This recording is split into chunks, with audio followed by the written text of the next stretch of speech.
Bonjour à toutes et à tous et bienvenue dans le 23e numéro de la Gazette du Maine, le podcast de Stephen King France qui vous résume l'actualité de Stephen King.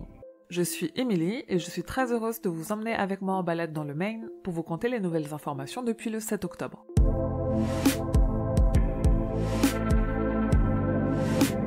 À quoi ressemble l'enfance quand on a Stephen King pour père? Comment se construit-on avec tous ces monstres? Comment se fait-on son propre nom d'écrivain de fantastique et d'horreur quand on a un des maîtres pour père? Joe Hill a écrit un article dans lequel il parle de tout ça, dans une belle déclaration d'amour et d'admiration pour son père. La traduction est à lire sur le site.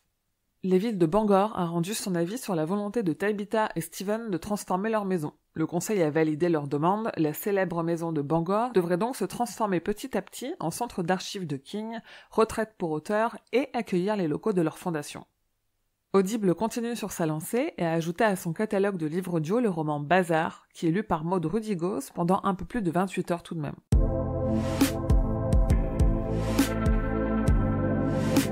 5 ans après une première annonce du projet de nouveau film, il semblerait qu'un nouveau Running Man soit en développement. Ce serait l'occasion de rendre justice à un des meilleurs Batman massacré par la première adaptation avec Arnold Schwarzenegger. Je vous en ai déjà parlé, le film Les Évadés fête cette année ses 25 ans. À cette occasion, un livre sur les coulisses du film a été publié en anglais, et en France, on aura bientôt un Blu-ray Steelbook. Et Sony s'y met aussi, et nous prépare pour le 6 novembre un coffret Blu-ray 4K du film Stand By Me.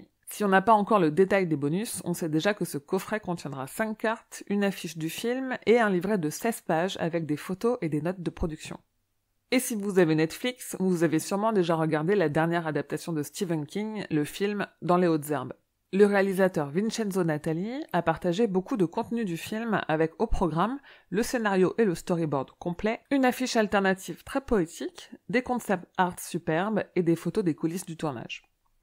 Côté série, on a aperçu Mick Garris, le réalisateur de la première mini-série Le Fléau, rendre visite à Josh Boone sur le tournage de la nouvelle mini-série Le Fléau.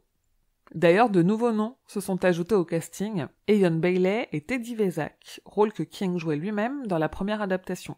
Catherine McNamara et la folle Julie Laurie, et Hamish Linklater et Dr. Ellis. Le casting de l'Outsider avance aussi, puisque 2 nouveaux comédiens ont été annoncés, Derek Cecil et Max Beasley. Mais surtout, on a eu les premières images de The Outsider. HBO a dévoilé une bonne annonce de 2 minutes qui promet une belle fidélité au roman de King et à son ambiance glaçante. Une bonne annonce qui a été l'occasion pour OCS de confirmer qu'ils diffuseront la série en France à J+1 des États-Unis, c'est-à-dire dès le 13 janvier 2020. I'm as baffled by this conflicting evidence as you are. His prints are all over the crime scene. The TV footage puts him 60 miles away. He can't have been in 2 places at once. On a appris que l'acteur Clive Owen, qu'on a notamment vu dans Sin City, sera Scott London dans l'adaptation en série d'Histoire de Lisée que Stephen King prépare. Et la saison 2 de Castle Rock arrive aux États-Unis très prochainement. 2 des principaux acteurs se sont confiés sur leur rôle dans cette saison 2. Lizzie Kaplan nous parle de son personnage Danny Wilkes et de l'héritage de Kathy Bates, et Tim Robbins nous parle de son rôle de Reginald Pop Merrill. Côté planche, une nouvelle version de la comédie musicale inspirée de Carrie se joue actuellement à Chula Vista, dans le comté de San Diego.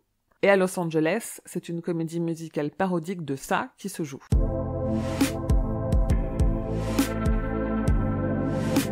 Le site de la chaîne Arte propose en replay un documentaire de 13 minutes sur Le Maine inquiétant de Stephen King.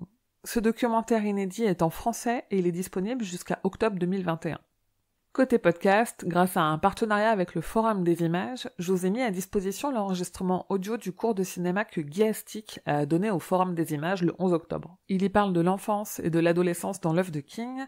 C'est à écouter sur le flux de la Gazette du Maine, sur toutes vos applis de podcast, sur Spotify, sur Deezer ou même sur le site. Dans vos kiosques, en cet automne kingien, le magazine littéraire français Lire a sorti un hors-série spécial Stephen King de 80 pages. Au programme, sa vie, son œuvre, ses inspirations, ses héritiers, et un extrait inédit de son prochain roman, L'Institut. Les auteurs du livre d'anthologie D'après une histoire de Stephen King, François Caux et Mathieu Rostac, m'ont invité à parler des adaptations de King dans leur podcast Discordia. Et est sorti un autre livre sur les adaptations de King, chez Bragelonne cette fois-ci, écrit par Yann Nathan. J'ai pu l'interviewer et il vous confie tout sur sa méthode de travail et sa vision du travail de King et des adaptations. À Chicago, un bar s'est complètement thématisé d'après le Ça de Stephen King. Il propose des animations, des visites de certaines parties de la maison de Nabal Street et des cocktails sanglants. Sur les réseaux sociaux, King attend avec impatience la sortie du prochain Michael Connelly, The Night Fire. Il a partagé de la musique de John D. Williams pour un dimanche qui rock, et il a conseillé la série Emergence, tout en se moquant quand même des 13 producteurs et coproducteurs.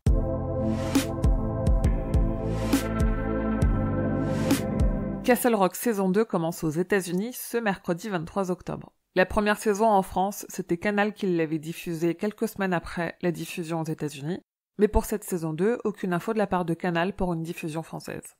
Le 24 octobre prochain, une projection de Christine en 4K est organisée au Club de l'Étoile de Paris. La soirée est présentée par le capitaine du Nexus 4 de la chaîne YouTube Les Chroniques de Nexus. Le même jour, les éditions du Livre de Poche republieront le livre Dr Sleep avec une nouvelle couverture s'inspirant du film.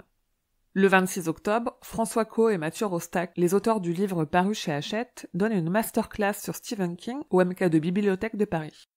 Le 30 octobre sort enfin Dr Sleep et on sait que le film fera 2h32. C'est plus que le Shining de Kubrick, mais c'est toujours moins que ça chapitre 2. Et le 16 novembre, la bibliothèque de Charlie Leroy dans les Yvelines organise une rencontre littéraire gratuite sur Stephen King évidemment.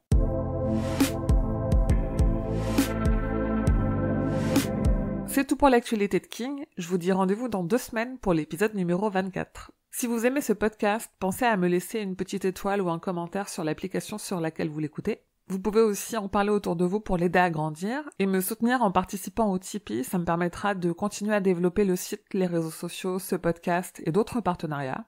Et un merci tout particulier au tipeur Dead Hunter qui est maintenant un maître pistolero. Comme d'habitude, vous pouvez trouver Stephen King France sur Instagram, Twitter et Facebook, et rendez-vous sur le serveur Discord et sur le groupe Facebook pour échanger avec toute la communauté. Pour avoir plus de détails sur toutes les infos dont je viens de vous parler, rendez-vous sur stephenkingfrance.fr dans l'article de cette gazette numéro 23.